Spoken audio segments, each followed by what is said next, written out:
This week, we are going to be going over Genesis chapter 49, specifically verses 1 through 28. And I've entitled this lesson A Father's Assessment because, as we'll see when we get into the text, it's by and large Jacob's analysis and predictions as to what he thinks his sons and their ancestors will come to. I hope you find this passage as interesting as I've found it. It's different, as I said at the beginning, in that it's a poem, as we'll get into here in a second. And it's, well, you know what? I won't say anymore. We'll just get right into it. Preface to Genesis chapter 49. And here I have 3 quotes from the commentaries.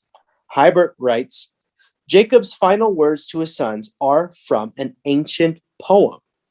Much of the Hebrew text is difficult, and many of the images are obscure.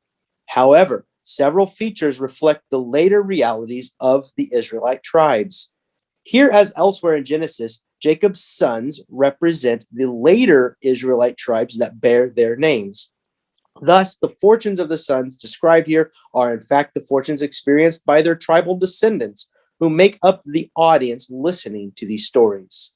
A similar list of tribal blessing is found in Deuteronomy chapter 33, 1 through 29. And if you wish, after this lesson, you might go back to that and compare these two tribal blessings or these 2 tribal lists. So we're not going to do that today for the sake of time. Frisch writes, the main section of this chapter, verses 3 through 27, is composed of a group of ancient oracles written in poetic form, which describe the characters and fortunes of the 12 tribes of Israel. In 29, verses 1 through 2, serving as the introduction to the passage, these utterances are characterized as predictions addressed by Jacob to his sons as they are gathered around his deathbed. In 49, verse 28, on the other hand, we are told that they are blessings which Jacob pronounced upon the 12 tribes of Israel.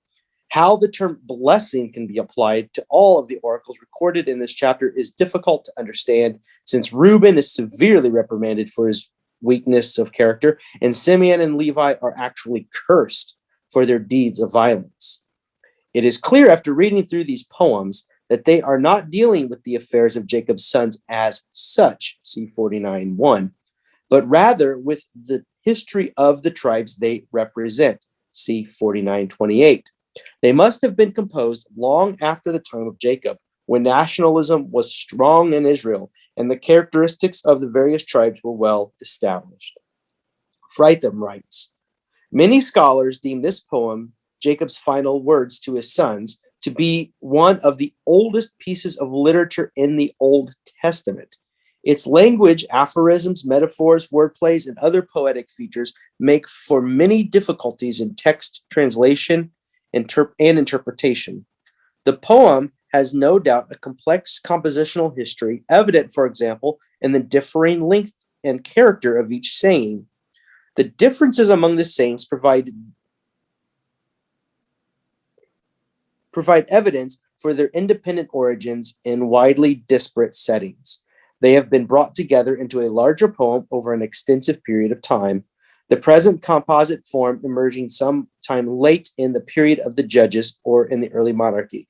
In other words, sometime between 1000 and 900 BCE.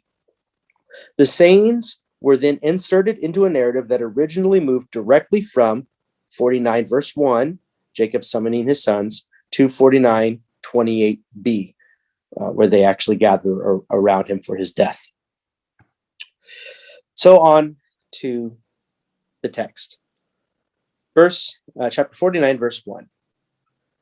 Then Jacob called his sons and said, gather around that I may tell you what will happen to you in days to come. Assemble and hear, O sons of Jacob, listen to Israel, your father. Reuben, you are my firstborn, my might, and the first fruits of my vigor, excelling in rank and excelling in power. Unstable as water, you shall no longer excel, because you went up onto your father's bed, then you defiled it. You went up onto my couch. Fritham writes, Jacob addresses Reuben directly. Reuben, Jacob's firstborn and the product of his youthful vigor, excels in rank and power, but like sea waters, he seems unreliable, inconsistent in behavior. He will not excel because he disgracefully lay with Bilhah, his father's wife. You can read about that in chapter 35. Jacob, in effect, deposes Reuben from his status as his firstborn, which we saw happen back in the last lesson in chapter 48 with the whole promoting Ephraim and Manasseh to the place of primary sons. That future of instability works itself out historically. The tribe whose territory lay east of the Dead Sea was absorbed by the Moabites. Handel writes, Reuben seems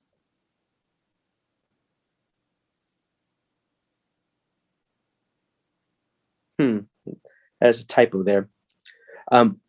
He writes, Reuben seems blessed and went up onto his father's bed.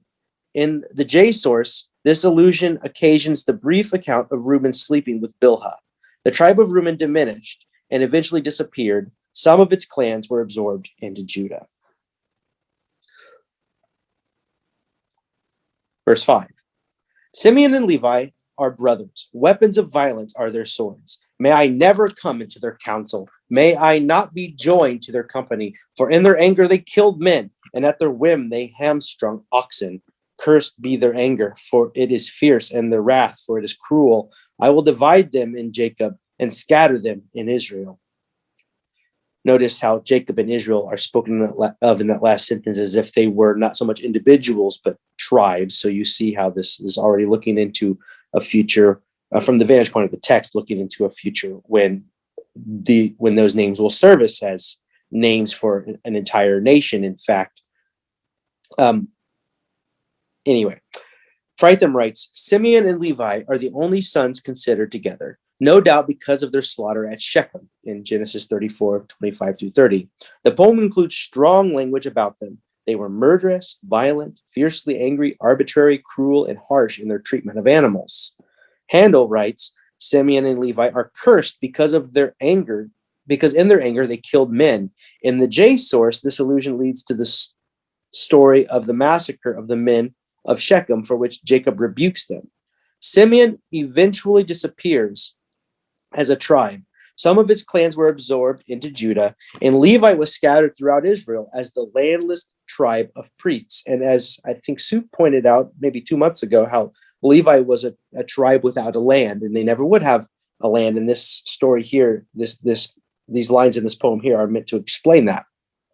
Hybert writes, like Reuben, Simeon and Levi appear to have once been prominent tribes in Israel, but both appear to have lost landed status, explained here by their violent behavior. Simeon was incorporated into Judah, which you can read about in Joshua chapter 19.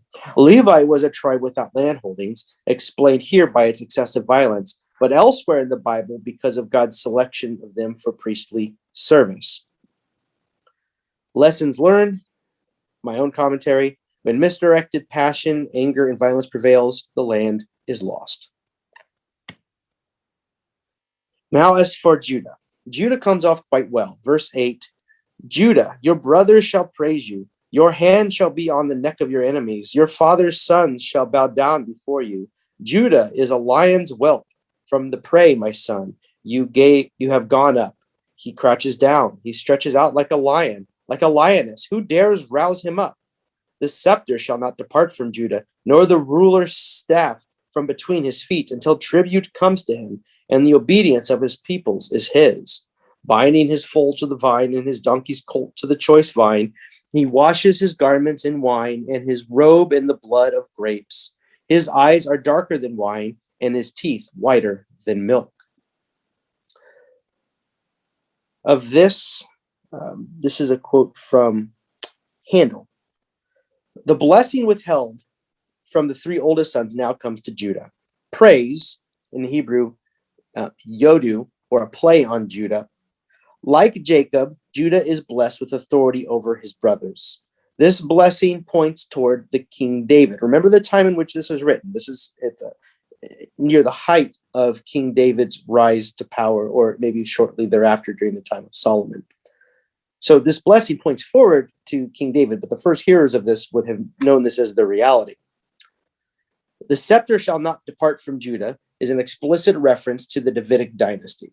Judah's blessing of power and wealth is rivaled only by Joseph's blessing of might and fertility. From the time of King David, Judah was the prominent tribe in the south. The Joseph tribes were always prominent tribes in the north. Binding his foal to the vine, washes his garment in wine, lovely images that highlight the superabundance of agricultural wealth.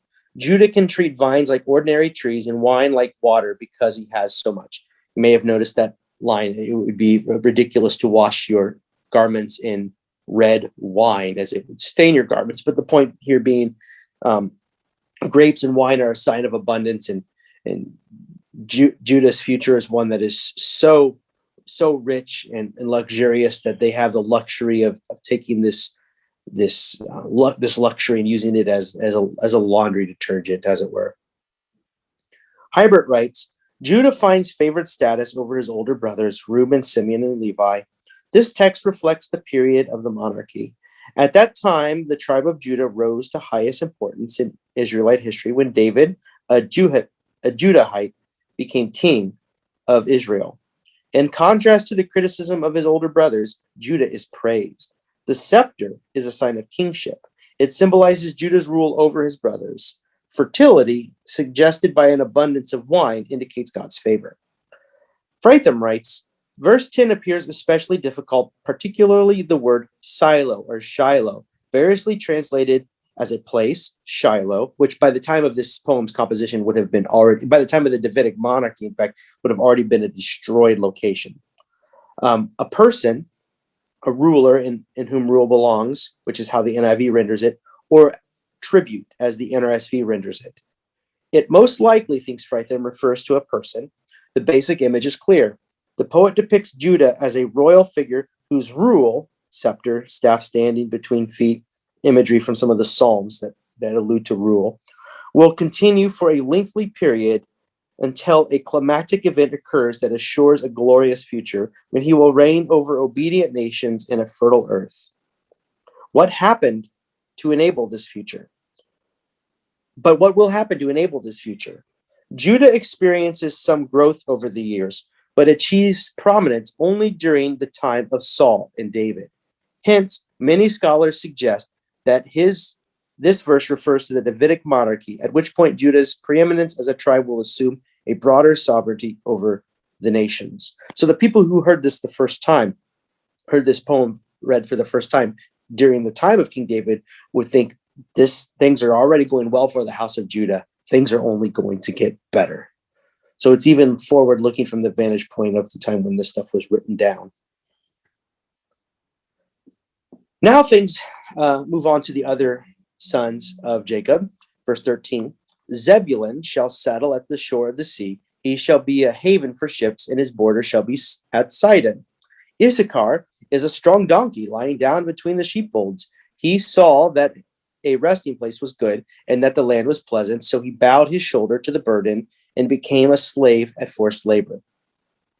Hybert writes, the relative status of Zebulun and Issachar varies. Here, as in Judges 5:14 through 15, Zebulun appears first. Elsewhere in Genesis, Issachar is listed as the older brother. The tribal allotments in Joshua 19:10 through 16 place Zebulun inland. However, Jacob's and Moses' blessings in Deuteronomy chapter 33, and the one that we just read, locate the tribe of Zebulun along the Mediterranean seashore in the northwest part of Israel. Issachar's description is brief and obscure. References to a donkey in joining work gangs may indicate that the members of this tribe were laborers for the Canaanites. Another thing I read suggested that perhaps it had in mind the labor that would go into building Solomon's temple here, and describing this tribe as basically day laborers. Handel writes, the saying for Zebulun is neither a blessing nor a curse, but a description of his maritime activity in which he profits from proximity to the Phoenician port of Sidon. Note that in Joshua, Zebulun seems to be landlocked, suggesting a historical shift in boundaries. Issachar's name is taken to mean hired man, leading to his description as a slave at forced labor in spite of his lovely land. I don't think I would really like to be part of that tribe if that were my future. Verse 16, Dan shall judge his people as one of the tribes of Israel. Dan shall be a snake by the roadside, a viper along the path that bites the horse's heels so that its rider falls backward. Fritham writes, in this positive saying, Dan, a name similar to the word for judge, will become active in seeking justice for the tribes of Israel. The image of a poisonous snake suggests Dan as a small tribe struggling for survival, but which will successfully strike at more powerful groups, horse and rider, and so advocate the causes it has assumed. The history of this tribe, which had difficulty settling within its original borders and migrated to the north, is very complex. And now we have what seems almost a throwaway verse until you remember that this is a poem. Verse 18, and the pauses in between these blessings / curses or descriptions of these sons, and just reads, I wait for your salvation, O Lord. So verse 18 serves as a reminder to the English reader that Genesis 49 is in poetic form. Here is a short prayer inserted in the style of the Psalms, and you can read this exact same line in Psalms 25, Psalms 38, and Psalm 119. So this would have been as it was read by the poet, perhaps with a lyre or the thrum of some stringed instrument in the background, a pause, as it were, a moment to settle in the midst of the reading of the poem with this line, I wait for your salvation, O Lord. Then it continues.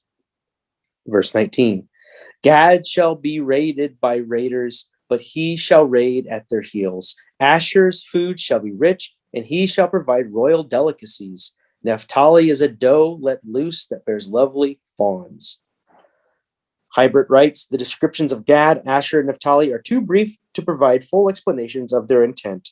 Gad, which is a play on the word attack, appears to be praised for the tribe's military strength, which is evidenced in Deuteronomy 33 and 1 Chronicles 5:18.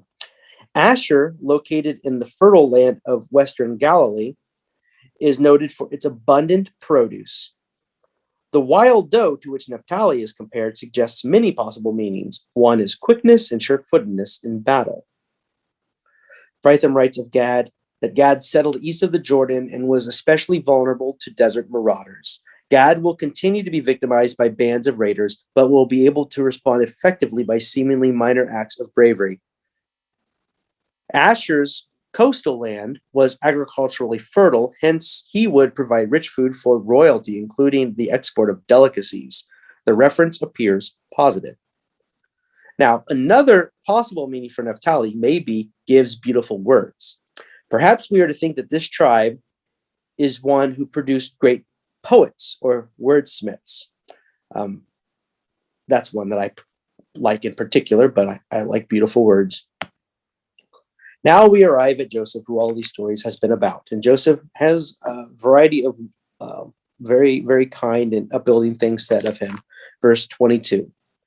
Joseph is a fruitful bough by a spring. His branches run over the wall. The archers fiercely attacked him. They shot at him and pressed him hard, yet his bow remained taut, and his arms were made agile by the hands of the mighty one of Jacob, by the name of the shepherd, the rock of Israel, by the God of your father who will help you, by the Almighty who will bless you with blessings of heaven above, blessings of the deep that lies beneath, blessings of the breasts and of the womb. The blessings of your father are stronger than the blessings of the eternal mountains. The bounties of the everlasting hills may be on the head of Joseph, on the brow of him who was set apart from his brothers. Hybert writes, together with Judah, Joseph gets special attention in Jacob's blessings. This is because the Joseph tribes, Ephraim and Manasseh, were the prominent tribes in northern Israel. Jacob's blessing focuses on fertility and military strength. The northern mountains inhabited by these tribes yielded agricultural wealth. Gandel writes, although some words and phrases are obscure, Joseph is blessed with fertility and greatness. The attack by the archers, in which Joseph remains resolute, perhaps resonates with the hostility of his brothers in the Joseph story. The repetition of bless and blessings creates a dense poetic texture in which God's blessings of fertility emanate from the cosmic domains, heaven, the deep mountains, the hills, and the female body, breast, womb, and onto Joseph's head, crowning him with blessing. The numerous titles of God also make Joseph's blessing a powerful one. And then last, Benjamin, of which we read just one line. Benjamin is a ravenous wolf in the morning, devouring the prey, and at evening, dividing the spoil. Ravenous wolf, a metaphor of Benjamin as a fierce fighter, is similar to the animal metaphors in several of the other tribal sayings: Judah, Issachar, Dan, Naphtali, possibly Joseph. See also the animal metaphors in the tribal blessings of Deuteronomy chapter 33, which I really do encourage you all to read and compare to this passage that we just read. Hybert writes, comparing Benjamin to a wolf portrays him as a warlike tribe. This portrayal reflects both Benjamin's role in Israel's early battles and its native son Saul, who was Israel's first warrior king. And then lastly, for today, verse 28, and this is the bookend to these blessings and curses, or this list of houses of Israel. Verse 28, all these are the 12 tribes of Israel, and this is what their father said to them when he blessed them, blessing each one of them with a suitable blessing. Fritham writes, this concluding comment stresses that each of Jacob's blessings was appropriate to the son. Each was suitable to its person, history, and life situation. The narrator here, for the first time, mentions the 12 tribes. Handel writes, the prose frame clarifies that the sons addressed are the 12 tribes of Israel. The sayings describe the tribal polity of Israel and give focus to the patriarchal promise of a great people. This concluding sentence also somewhat misleadingly characterizes all the tribal sayings as blessings. As we saw, as we read over them, some of them are in fact curses, especially the ones that came upon Simeon and Levi. Closing thoughts. This poem was written during the ascendancy of the house of Judah and the corresponding decline of other houses.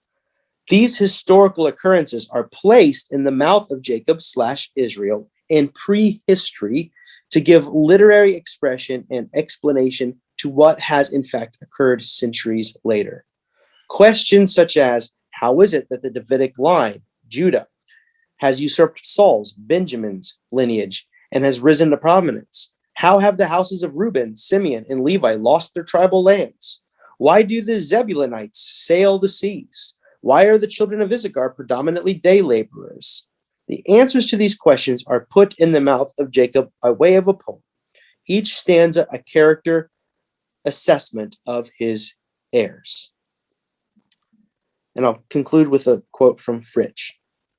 It is clear after reading through these poems that they are not dealing with the affairs of Jacob's sons as such, but rather with the history of the tribes they represent.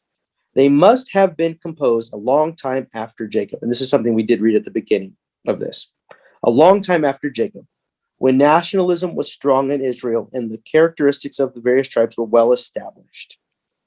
The names Jacob and Israel, for instance, used in verses 7 and 16 for the nation, emphasize the national character of the poem. Then, too, the historical and geographical background of the various utterances reflects conditions which prevailed in Israel from the days of the judges to the time of David. By ascribing these oracles to Jacob, the writer is expressing his conviction that the patriarch, like the prophets of later age, actually molded the history of God's people by the power of his word, whether it was the word of blessing or the word of judgment. Next week, we'll be covering the end of chapter 49 and chapter 50, and that will be the conclusion of this long foray into the book of Genesis.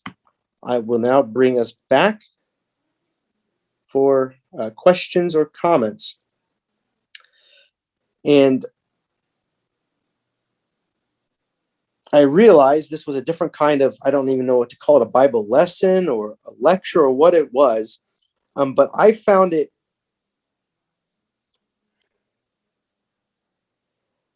what I like most about this, it hit me when I considered that this is the oldest portion of the book of Genesis, at least the oldest written down portion of the book of Genesis, and one of the oldest portions in all of the Hebrew Bible.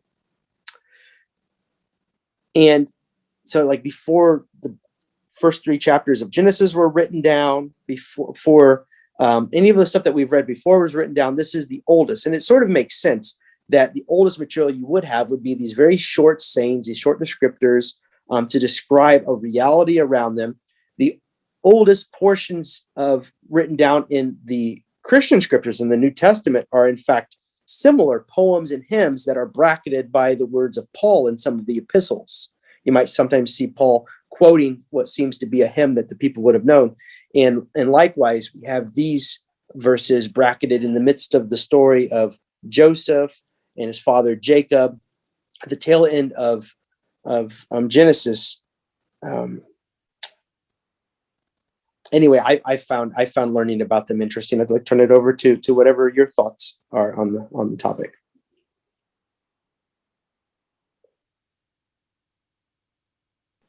So I guess I'm really confused. You're saying this was written either just before David's time or at David's time. But I thought they had written, and if this is the oldest that's been written, I thought they already had written scriptures before then. I know after David, there's the time when, I don't remember the name, Hosea, so whatever, Hezekiah, maybe, I don't know, a good king, cleaned out the temple, and they found the written word of the Lord.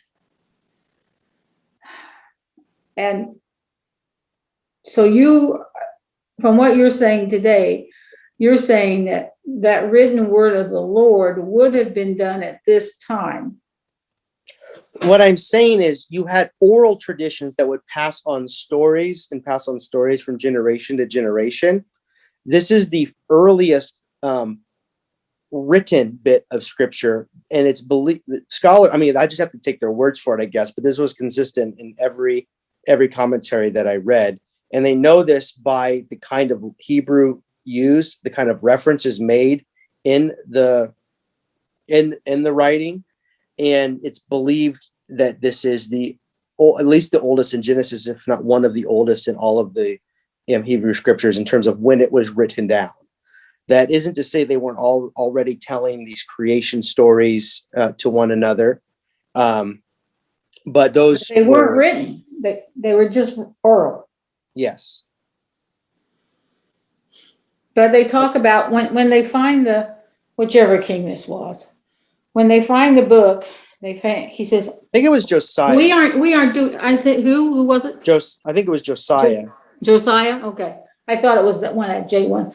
I'm not good with names. But anyway,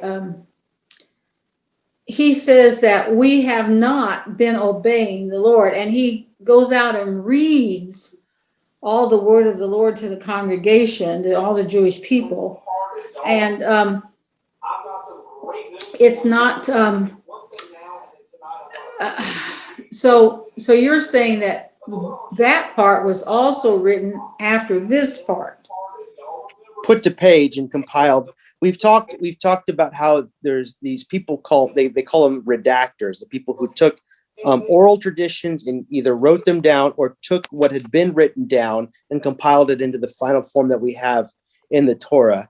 And some of the material was begun to be written down around the time of the Davidic monarchy, when it makes sense in a way where you finally have a sense of national identity and stability, and a scribal class that has the time to take parchment and write it down, when before these were wandering nomadic peoples that didn't really have a well-established kingdom. And then in the centuries to follow, old tales would get written down, and then the Torah in its final form would be compiled. Well, we said the dates way early in the lesson. I forget exactly the time, but I'll pull up when the Torah was believed to be compiled into final form, which is probably what was in reference when Josiah was bringing out the scrolls. When was the Torah compiled? Well, I guess some of the kings lived a long time, but a lot of them, some of them were like 2 or 3 months. something like 7 years or whatever, 4 years. So I guess it could have been a larger time gap in between than what I was thinking between David and when the scriptures were found. It says that the majority of biblical scholars believe that the written books were a product of the Babylonian activity, 6th century BC, meaning the Torah as we now have it was put into that form at that time. But this isn't to say that they didn't have scribal traditions and things written down in scrolls before this. Okay, but Babylon's long after David. Mm-hmm. Okay. Let's see when Josiah lived.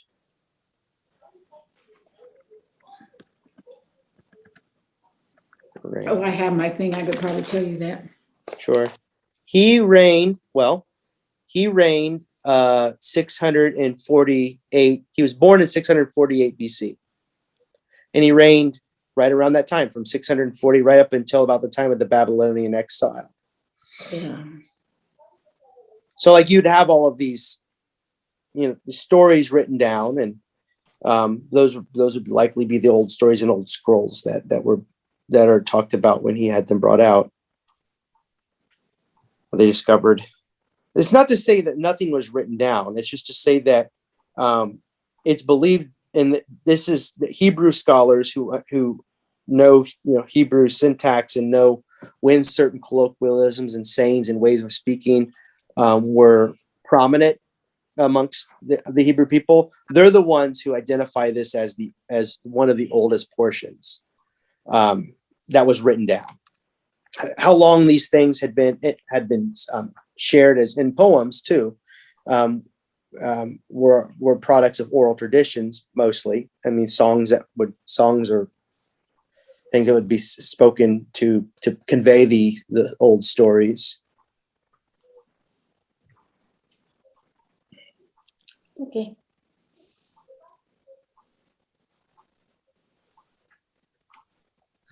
So they have chronological Bibles. So this would be one of the first things that would be in the chronological Bible, or is chronological Bible as things happen? Because in the Bible, not things aren't always Sure. entered as they happened.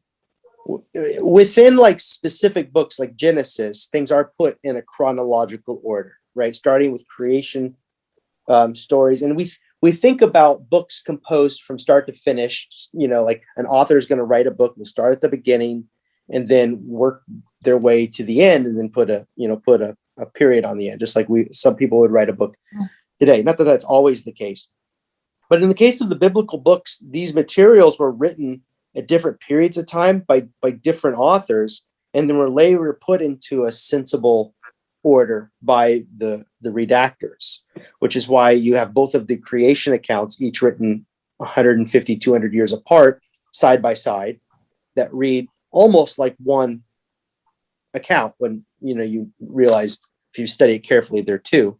And then the stories that precede, written at different times written down at different times and periods throughout the history of Israel, are also placed in a by and large chronological order throughout the book of Genesis. But if you were to put the Bible in the order in which things were written, even moving things into the New Testament, what you would have would be the oldest letters of Paul, and then you would have the Gospels written at various times, but not necessarily in the same order. And then the very last thing you would have written, the last two would be the book of Revelation and the Gospel of John were the last two written. So the Gospel of John would be at the tail end, and then I think the letter to the Philippians may have been the earliest letter that Paul wrote. Okay. I mean, it actually is remarkable that there was a language, there was a syllabus or an alphabet. I don't know what Hebrew is exactly, because there are no vowels, right? So I don't know what you call it. If it's a syllabus or an alphabet, don't know. But that they had something to write it down with. That's pretty incredible that they could document these stories that way. For that long, they could actually, for that long ago, they could write these things down and synthesize, put them, like you said, redact them, put them together.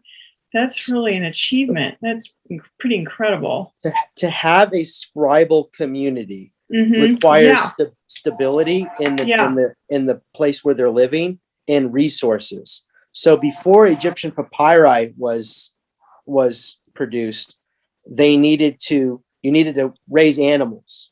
You needed to raise sheep and cows, mostly sheep, and then you would take which speaks for, there's resources right there. Mhm. And then you need to skin the sheep. Then you need to stretch the skins and stretch the skins and stretch the skins and roll out and stretch the skins until they are paper thin. And I Yeah. forget how many sheep it takes to make one scroll, but it takes a lot of sheep just to make one scroll. Uh-huh. And so all of this process to have a literate community, but then the resources to write things down, Yeah. indicates that you need a stable culture that is no longer in transit, it no longer on the move, but has the time to actually produce the not even parchment, produce the scrolls of animal skin required, and the person, the scribe's educated enough in an illiterate time, in an illiterate culture, to write them down. And there would have to be an interest in an illiterate culture for them to be written down. In other words, people who would want to study them and to read those things. Right. And there has to be some agreement about the stories, because if they're tribal and they're living all over everywhere, the stories change, or there'd be Mhm. similar stories, but they wouldn't have all the same details, or maybe even the same characters, or even the same meaning. So there has to be some kind of agreement about what the flow of the stories is. And in the biblical world, they never did Israel, before or after the fact, have as much autonomy and stability as during the reign of David and Solomon, and then it quickly began to unravel after that. Wow. And so it would make sense that you would have that's when these things would be put down, to these oral traditions would be written down on scrolls. And then during the time of the Babylonian captivity, the Babylonians, the literate class, or the priestly class, were given places to fit within the Babylonian Empire, should they be able to assimilate well enough. And so one could conceive of tribal communities with having the resources to preserve and keep their sacred texts, which is why those things, they continue to be produced all through those centuries. And then into the Greek, that's why you get the books of Maccabees and others around the time of the Greek occupation, and from that point forward, really. Well, I'm just appreciating what a marvel it is, really. I just working on the reservation and realizing, they just had oral traditions. I think being able to document speech in a written language is a relatively new thing. That was nothing that they had really until pretty recently. The Cherokee were the first of the indigenous people of this continent to create a syllabet so they could write things down, write their language down. As far as I know, maybe they weren't the only ones, but that was a new concept that the colonizers brought to the continent, to them. And so the Navajo, I know all their stories of creation and their gods, and how the gods interacted with people and helped them. They're all oral traditions. And sometimes they got, a little bit different depending on, because the area they lived in was so vast, the medicine men and women might change. They might have passed on a slightly different story because they were so far apart. And most of the stories were the same, but sometimes they changed a little bit. And Nobody really argued about them. It's just the meanings were pretty much the same. But in modern times, I think they have started to write the stories down, but mostly the oral tradition is what's upheld. And so they don't have like a big book, a big Bible, it's interesting to think about that. I've learned through the course of this study, but also I remember being impressed upon me in seminary of the importance in the oral traditions of poetry and idioms and puns and all of these playful word games that were designed for an oral, a culture that transmitted these stories orally. And so what's lost on today's reading, for example, is in the English translation, is the fact that it was poetry. And as we read it in our translation, it has no cadence of poetry. As a matter of fact, I found my mind wandering at times when I would read over this chapter because it doesn't have any of the kind of pacing and rhyme schemes and whatever poetry would entail.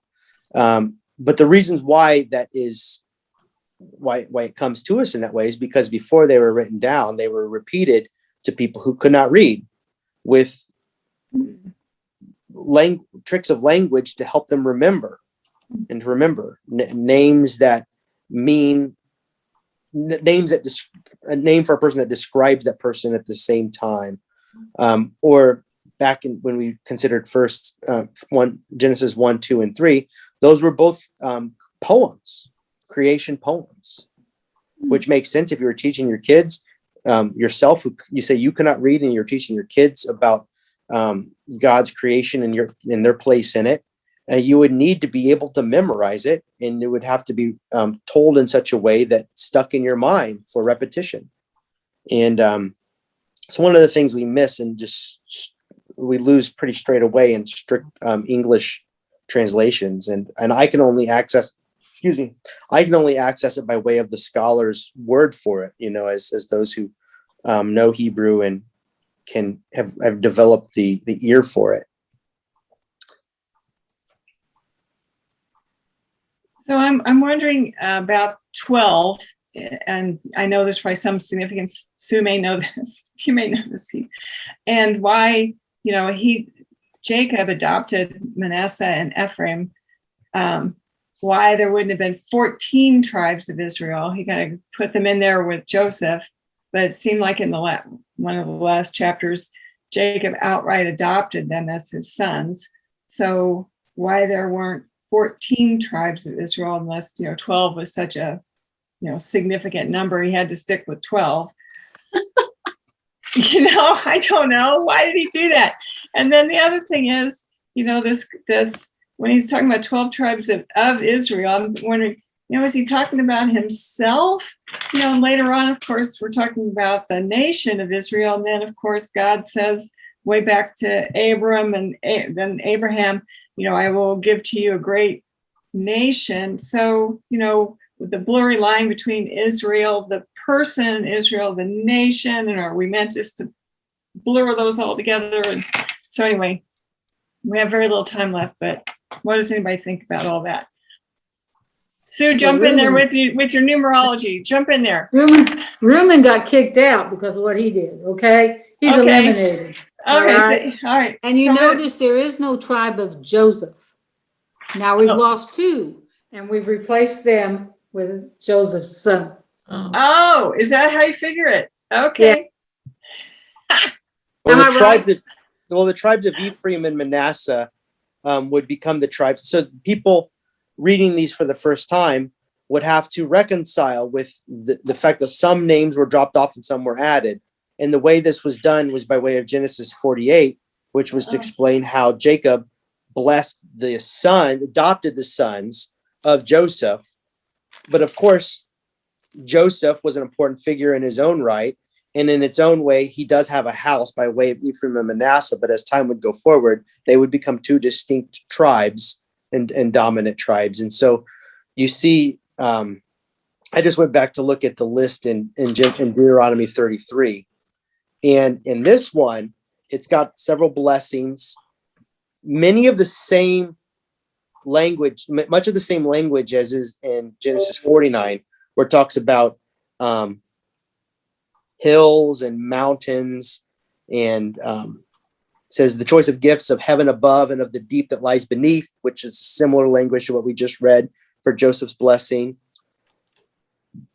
But then towards the bottom, it says, he gives his horns to the wild ox. With them he gores the peoples, driving them to the ends of the earth. Such are the myriads of Ephraim, such are the thousands of Manasseh. And so it just switches from talking about Joseph to talking about his sons all in a few stanzas. And now Ephraim and Manasseh, under the umbrella of Joseph as the son of Jacob, are elevated to the benefits and the blessings that seem to have been about Joseph at first, but historically there did not come to be a tribe of Joseph, but there was Ephraim and Manasseh. So, And it's important for Ephraim because that's Bethlehem. yeah. That's the David lineage. From Ephraim, I think, right? It's Yes. Judah. Or is it Judah? David comes from Judah. Doesn't he come from Judah? He comes from the tribe of Judah. Ephraim, Comes from the tribe of David. tribe of David. Where David is part of Ephraim.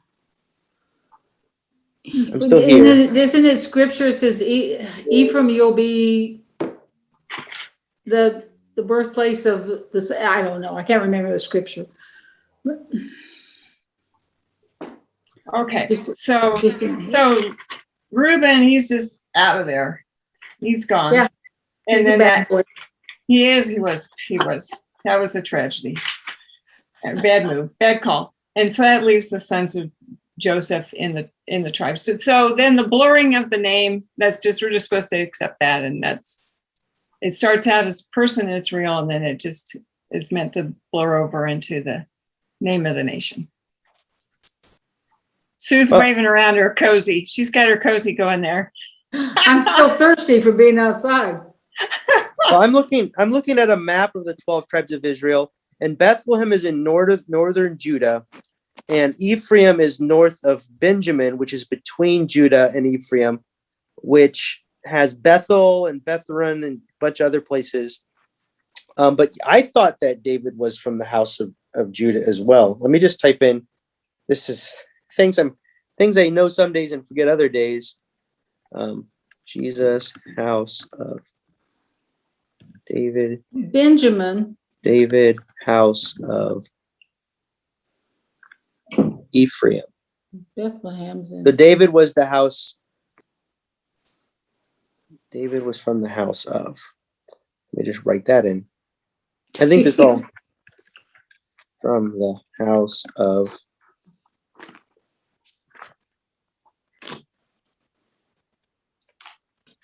Was David a Jehudite or Ephraimite? That's a question other people are asking. So we're not the only ones confused by this question. So we're in, if not good company, we're in some company. We're in the mind of the inquisitive. Or with David's the mind. descendant, David's descendant from Judah is presented in biblical sources in two forms: in a vertical genealogy that draws from direct line, Peretz, Judah's son to David, and an explicit declaration of David from one of his speeches, where he declares himself from the house of Judah. However, other biblical data do raise doubts regarding the genealogical view and put the question in order. Even the very insistence of David's pedigree may be seen. This is a paper I don't have time to read, but it seems like it depends on where you read. I just decided to go to Matthew and see what Matthew was telling I me. was going to say that's where I was headed too. Well, if you go to Matthew, I'll go to Luke. Okay, all right.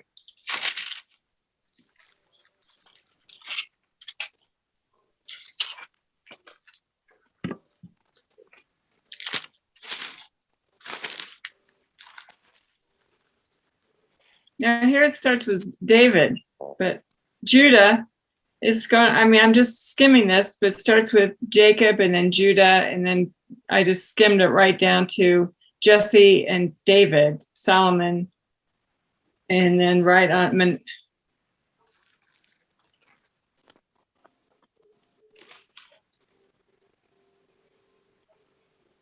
I'm not finding the list in.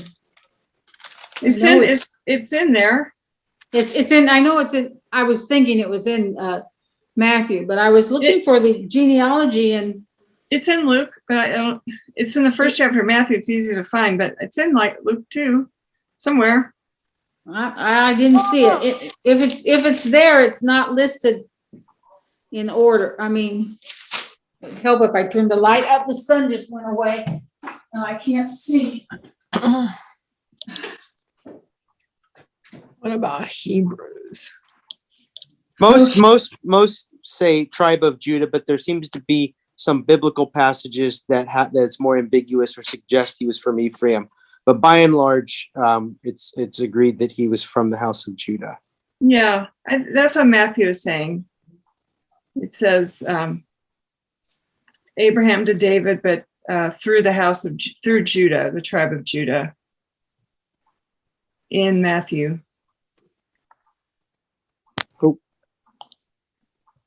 Well, listen, this has got my curiosity piqued enough to look more into it over the course of the week, and we'll maybe begin next week and come back to it. But I think I just happen to have another book here. I have for another one. Maybe if I can look up Ephraim and it'll tell me something.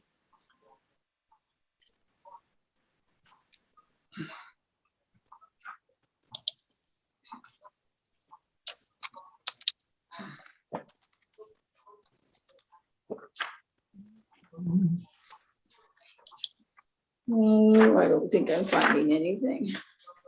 well, let's put a pin in it, and we'll revisit this next week. Maybe at the beginning, I'll have like a concise. Oh, wait. I just say what it says. The city of Judah mentioned only in as a place to which Jesus retired after raising Lazarus. Mm. The town near where Absalom raised his sheep, especially in the prophets that designated the northern kingdom of Israel, since the tribes of Ephraim were the most powerful of the kingdom. The youngest. No, this isn't telling me anything. Okay. In Well- the Bible dictionary, I thought maybe it'd tell me something. I am curious enough. I'll look it up and have something for next week where we will conclude Book of Genesis. It's been a long, wild ride, and we're all experts now. So Yeah. Are you planning another study after this? what I'm going to do is select, yes, but I'm going to look into material to purchase so that I'm not writing the lesson every single week. I do like writing lessons, but I need a break from that for the time being. And so I'm going to look into I would like to go over Exodus, since it makes sense for us to just to do that, but maybe we need a break from that too. I'm open to feedback. Maybe It would be nice to go into Exodus, maybe. it seems like a natural progression. Yeah. That's Um, natural. but so I'll be looking at But I found so many blessings in the Psalms. Just, every day when I read the Psalms, I'm just totally blessed by whatever I'm reading. And that's another good one. mhm, to do. they are. Well, thank you, everybody. I'll Thank see you you. next week. Okay. Read all the way through the end of the book, and we'll You mean the whole Bible? Or no, I'm Yeah. kidding. yeah. I Take care. suppose we could go from Old Testament to New Testament and do that. That's too. an idea I had toyed with. Prayers for Janet Scott. Jack isn't doing well. Oh, Oh, okay. okay. Right. I'm sorry to hear that. She has been so faithful and taking care of him and watching over him, and it's got to be hard on her. Well, keep All right. her in your prayers. God bless you. I'll see you soon. Okay. Thank you. Bye-bye. Thank you. Bye.